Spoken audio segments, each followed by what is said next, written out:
Philippe Martinez est notre invité ce matin, le patron de la CGT. Philippe Martinez, bonjour. Je dis volontairement le patron. Vous êtes provocateur. Provocateur, vous avez vu, le patron de la CGT. Bon, enfin, peu importe. Le week-end de Pâques approche. Les 3 mois de grève à la SNCF aussi approchent. Je dis 3 mois de grève parce que ça commence lundi soir. Hein, on est bien d'accord. Ça se termine le 5 au matin. Oui. Ça reprendra 3 jours après. Exactement. Sauf que tout va être désorganisé pendant 3 mois. Le problème, c'est le trafic. Le problème, c'est que c'est déjà désorganisé, sans grève, vous le savez. Et donc, évidemment, le fait de faire 2 jours peut mettre encore plus en évidence la désorganisation que connaissent les usagers tous les jours quand ils prennent le train. Bon, donc il y aura encore un peu plus de désorganisation. La grève et la désorganisation parce que on met 2 jours à remettre en route vraiment le fonctionnement des trains. Non, après 2 jours de grève. Il y a besoin de réorganiser le trafic.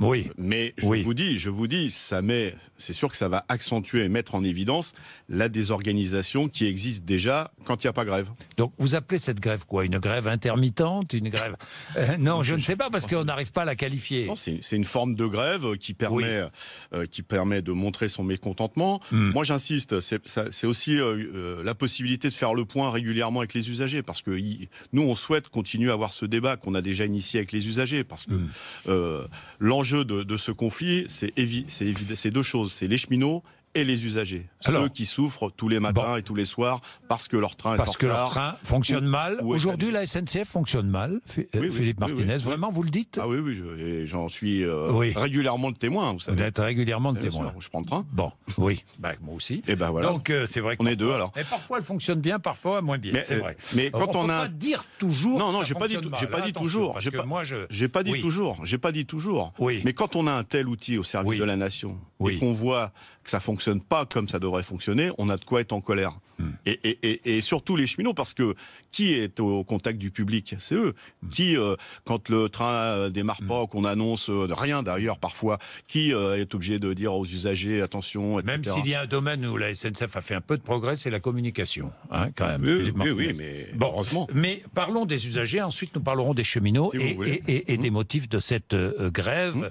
Grève qui va perturber évidemment le trafic, conséquences pour les usagers. Je regardais, départ et retour de vacances de Pâques, perturbé, les ponts des 1er et 8 mai perturbés, Pentecôte perturbé, et puis, ça va coûter cher à l'économie française. Peu importe.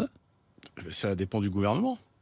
Pourquoi, alors que le gouvernement sait depuis des semaines que sa réforme est très mal engagée, pourquoi, alors que la CGT fait des propositions, pourquoi le gouvernement, mais c'est une habitude, arrive dans une salle de réunion en disant on peut discuter de tout, et quand on revient, toutes les discussions n'ont servi à rien parce qu'on a la même chose sur la table. Voilà, c'est ça le problème. Donc la grève, elle peut se régler rapidement si on a en face de nous des interlocuteurs qui prennent en compte la situation des usagers et des cheminots. Cette grève, je lisais des associations d'usagers qui disent c'est une pratique d'un autre âge. C'est une pratique d'un autre âge. La grève? Oui, cette grève. La grève n'est pas une pratique d'un autre âge. Non, pas la grève, mais cette grève. Je vous le dis, la grève n'est pas une pratique d'un autre âge. Ce n'est pas une spécialité française dans tous les pays du monde. Dans tous les pays du monde. Même là où on a le droit de faire grève. le record d'Europe du nombre d'heures de grève. J'ai vu les derniers chiffres. C'est bien parce que vous dites la vérité, parce que j'entends que dans un certain nombre de propos que ça n'existerait plus les grèves en France. C'est pas vrai. Voilà. Bon, c'est bien de dire la vérité. Donc je vous dis que ça existe dans tous les pays du monde, sauf dans les endroits où le droit de grève est interdit, et ça s'appelle pas de la démocratie. Donc, mais vous avez noté qu'on n'a pas dit dès le début on va faire grève. On a dit nous on est prêts à discuter. On a même transmis un projet de réforme au Premier ministre. Vous voyez, on est constructif. Bon, alors vous êtes constructif. Où en êtes-vous? Est-ce qu'il y a des discussions? Est-ce qu'il y a des négociations? Le mot a été employé pour la première fois par la ministre des Transports. Y a-t-il négociation? Non. On est sur le principe d'un nouveau mot qui s'appelle concertation, sur lequel il faut donner un peu de contenu, parce que moi j'y vois pas encore très clair, mais pour l'instant c'est on veut faire ça et on ne change à rien. Et d'ailleurs il y a eu des propos du Premier ministre, de différents ministres, le maire par exemple qui dit ils peuvent faire ce qu'ils veulent, on a décidé et ça se passera comme ça. Alors j'ai noté que la ministre hier ou avant-hier. Vient de dire le maintien de la SNCF comme établissement public, oui. Elle a dit, nous maintiendrons la SNCF comme établissement public. C'était l'une de vos revendications, quand même. Mais vous avez, mais j'ai noté. Vous avez l'expérience, j'allais dire. Oui. Comme moi, vous savez le nombre de ministres et de PDG, parce qu'il y a d'autres entreprises qui sont passées avant, qui étaient des régies nationales, des sociétés nationales, qui sont devenues des sociétés anonymes à capitaux publics et des ministres. La Poste, France Télécom, Renault, je peux vous en citer plein, qui juraient la main sur le cœur.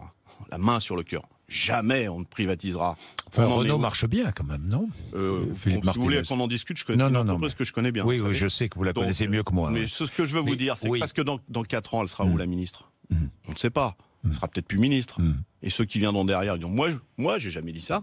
Vous voyez ce que je veux dire? Oui. On a un peu d'expérience. Bon, alors, d'accord. Donc, deux revendications.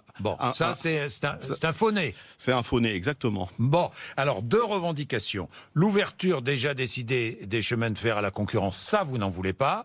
Et vous ne voulez pas qu'on mette fin aux embauches sous statut de cheminot. L'ouverture à la concurrence, on n'a pas dit qu'on n'en voulait pas. On considère que ce qu'est un service public, donc quelque chose d'utilité publique, ça, et d'ailleurs la directive européenne le prévoit, ça peut sortir de cette obligation d'être livré à la concurrence. Donc, appliquons cette possibilité donc vous de dites dire non à toute concurrence dans les chemins de fer en France. C'est un service public. C'est un service public. Donc vous dites non à toute concurrence. C'est un service public et on dit non à toute concurrence. Aucun train étranger ne doit circuler sur le territoire français. Il y en a déjà. Oui. Donc arrêtons-nous là. Oui.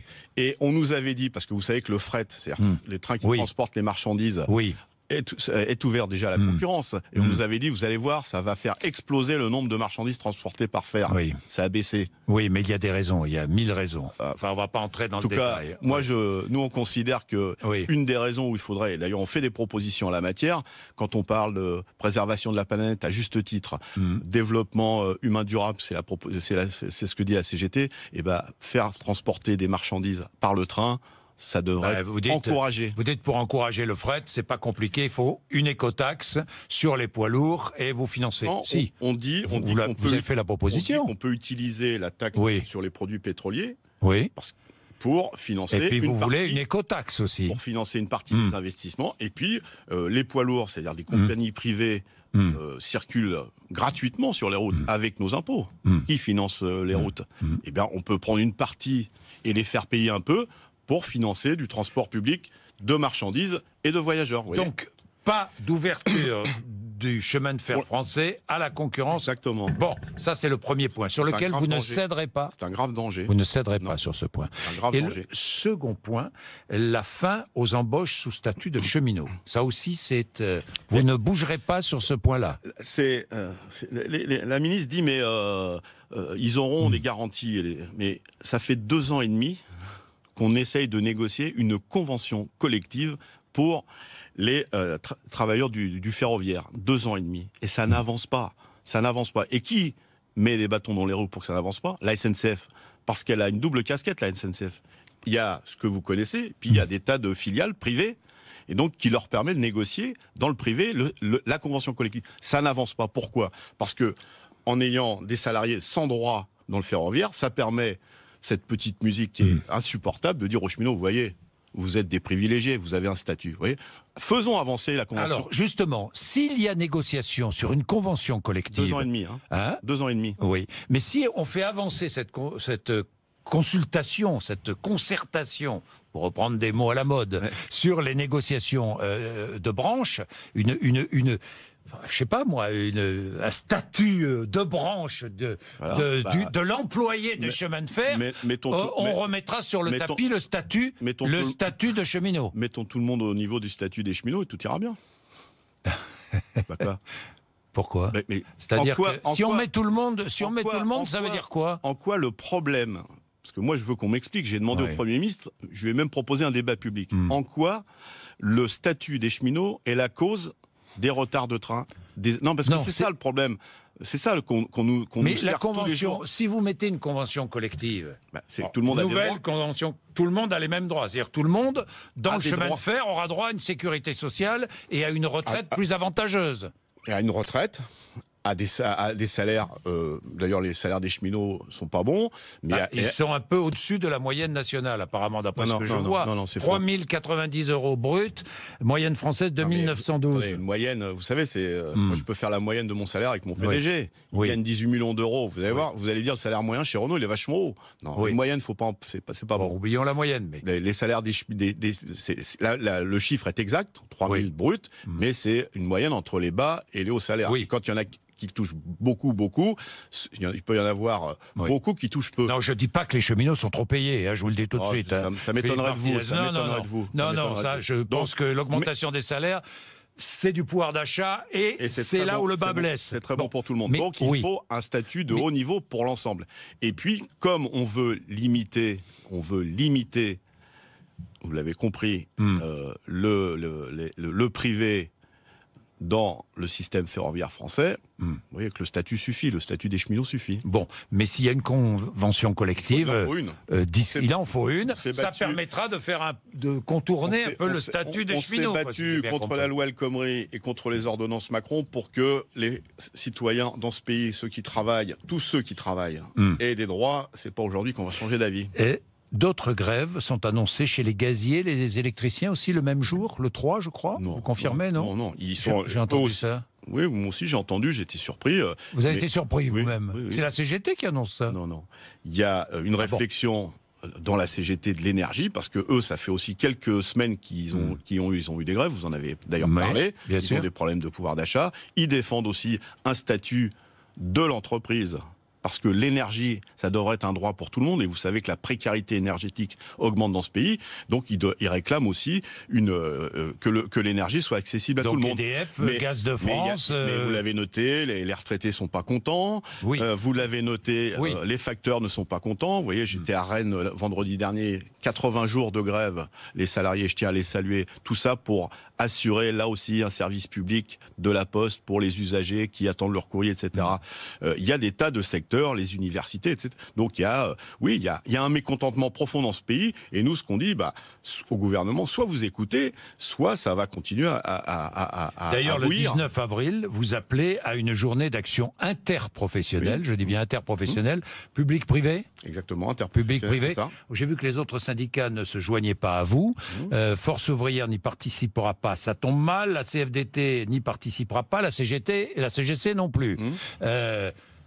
Pourquoi les autres syndicats disent voilà, la CGT impose ses journées de grève, de manifestation, et nous, sans concertation aucune? Écoutez, c'est ce que j'ai entendu. C'est ce que vous avez entendu. Donc vous aussi, vous l'avez entendu. Oui.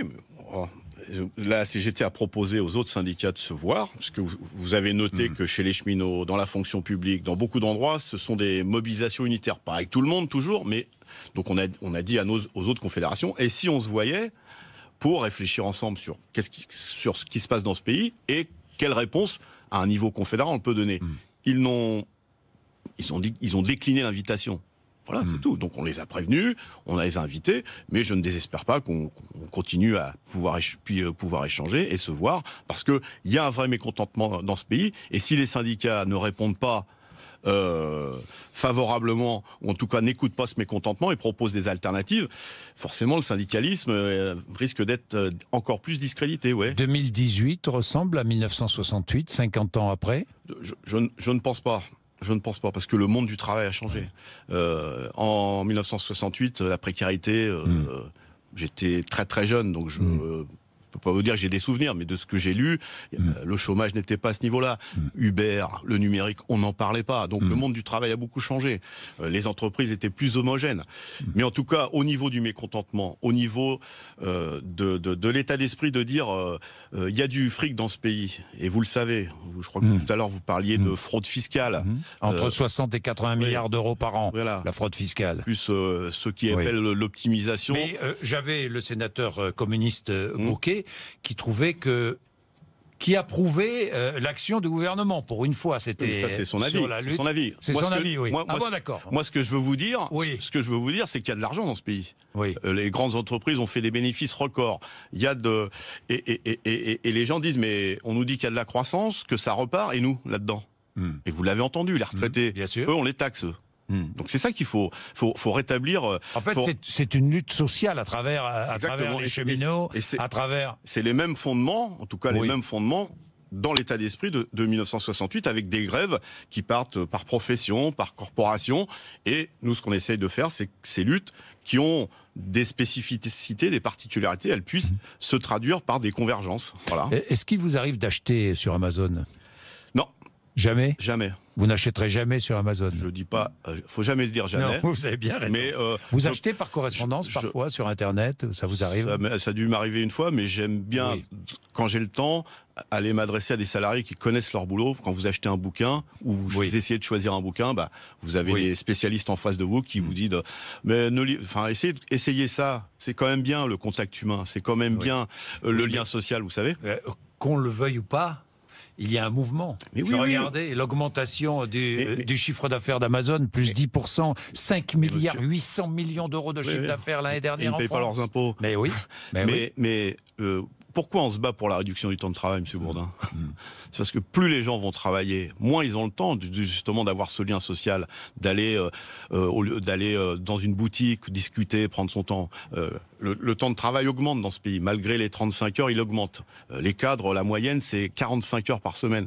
Quand on passe trop de temps au boulot, eh bien, on n'a plus le temps d'avoir ce lien. Et donc, évidemment, il faut quand même manger, il faut quand même essayer de se cultiver. On en arrive là. Il faut redonner du sens à l'esprit collectif, c'est-à-dire à la cohésion. Et je crois qu'avec ce qui vient de se passer, plus que jamais, ça doit être un leitmotiv, quoi. Est-ce que c'est de la cohésion d'embarrasser les usagers et de freiner le développement de l'économie française? Je conteste l'idée de freiner l'économie. Non, mais je pose la question. Je crois que oui, on sait qu'il y a des gênes pour les usagers, mais le combat qui est engagé, c'est pour l'amélioration du service public. Et je crois que dans l'opinion publique, c'est très largement partagé l'idée qu'on a un bel outil dans les mains, il faut que ça fonctionne mieux. Il faut que ça crée de l'emploi, parce qu'on peut créer des emplois à la SNCF. C'est un vrai projet d'ambition nationale et un vrai projet moderne, ce qu'on propose. Bien, merci Philippe Martinez. Il est 8h54. Vous êtes sur RMC et BFM TV. À bientôt. À bientôt.